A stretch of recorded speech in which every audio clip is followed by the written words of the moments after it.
ಸಾಗಣೆಗೆ ನೀಡಿಲ್ಲ.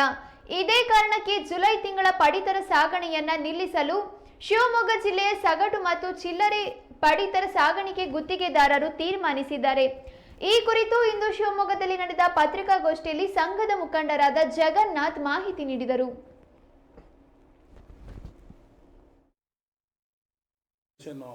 ಅನ್ನಭಾಗ್ಯ ಶಿವಮೊಗ್ಗ ಜಿಲ್ಲೆಯ ಹೊಸನಗರ ಮತ್ತು ಸೊರಬ ಮತ್ತು ಇಲ್ಲಿವರೆಗೂ ನಮಗೆ ಫೆಬ್ರವರಿ, ಮಾರ್ಚ್, ಏಪ್ರಿಲ್, ಮೇ ಮತ್ತು ಜೂನ್ ಇಲ್ಲಿವರೆಗೂ 5 ತಿಂಗಳಿಂದ ನಮಗೆ ಸಾಗಾಣಿಕೆ ಮಾಡಿದಂಥ ಹಣ ಬಂದಿರೋದಿಲ್ಲ. ಅದರಿಂದ ಬಹಳ ತೊಂದರೆ ಆಗ್ತಾಯಿದೆ ನಮಗೆ. ಪ್ರತಿಯೊಬ್ಬರಿಗೂ ಡ್ರೈವರಿಂದ ಹಿಡಿದು ಮತ್ತು ಡೀಸೆಲ್ಲು ಮತ್ತು ESI PF ಕಟ್ಟೋದೇ ಆಯಿತು, ಹಮಾಲಿ ಕೊಡೋದೇ ಆಯಿತು, ಭಾಳ ತೊಂದರೆ ಆಗ್ತಾಯಿದೆ. ಅದೇ ರೀತಿ ಅನ್ನಭಾಗ್ಯದ್ದು 5 ತಿಂಗಳಿಂದ ಬರೋದಿದೆ. ಅದೇ ರೀತಿ NFSAದು ಏಪ್ರಿಲ್, ಮೇ ಮತ್ತು ಜೂನ್ 3 ತಿಂಗಳಿಂದು ಟೋಟ್ಲು 8 ತಿಂಗಳಿಂದ ನಮಗೆ ಬರೋದಿದೆ. 8 ಅಲಾಟ್ಮೆಂಟಿಂದು ಇಲ್ಲಿವರೆಗೂ ಬಂದಿಲ್ಲ.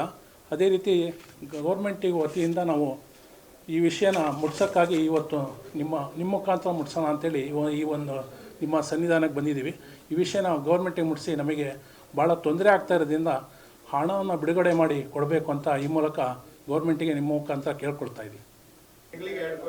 2 ಕೋಟಿ ಆಗುತ್ತೆ. 2ರಿಂದ ರೂರಲ್ದು ಮತ್ತು ನಮ್ಮದು ಸೇರಿ 3 ತಿಂಗಳಿಂದ ಬರೋದಿದೆ. NFSA ಅಂದರೆ ಅದು ಸೆಂಟ್ರಲ್ ಗೌರ್ಮೆಂಟಿಂದ ಬಿಡುಗಡೆ ಆಗುವಂಥ ಆಹಾರ ಧಾನ್ಯ. ಅದು ಏಪ್ರಿಲ್, ಮೇ ಮತ್ತು ಜೂನಿಂದು. ಅನ್ನಭಾಗ್ಯದು ಫೆಬ್ರವರಿ, ಮಾರ್ಚ್, ಏಪ್ರಿಲ್ ಮತ್ತು ಮೇ, ಜೂನ್ 5 ತಿಂಗಳಿಂದ ಬರೋದಿದೆ. ಇಲ್ಲಿವರೆಗೂ ನಮಗೆ ಒಟ್ಟು ಹೋಲ್ಸೇಲು ಮತ್ತು ನಾವು FCI ಗೋಡನಿಂದ ತಾಲೂಕಿಗೆ ಹೊಡಿತೀವಿ. ತಾಲೂಕಿಂದ ಮತ್ತು ರಿಟೇಲು ಕಾಂಟ್ರಾಕ್ಟರ್ ಇನ್ನೊಬ್ಬರಿದೆ, ಅವ್ರದ್ದು ನಮ್ಮದು ಸೇರಿ ಒಂದು 3 ಕೋಟಿ ಬರೋದಾಗುತ್ತೆ ತಿಂಗಳಿಗೆ. ಅದು ರೈಲ್ವೆಯಿಂದ ಬರೋದು ಸೆಂಟ್ರಲ್ ಗೌರ್ಮೆಂಟ್ ಎತ್ತೊಳಿ ಮಾಡಿ ಗೋಡನಲ್ಲಿ ಇಟ್ಕೊತಾರೆ.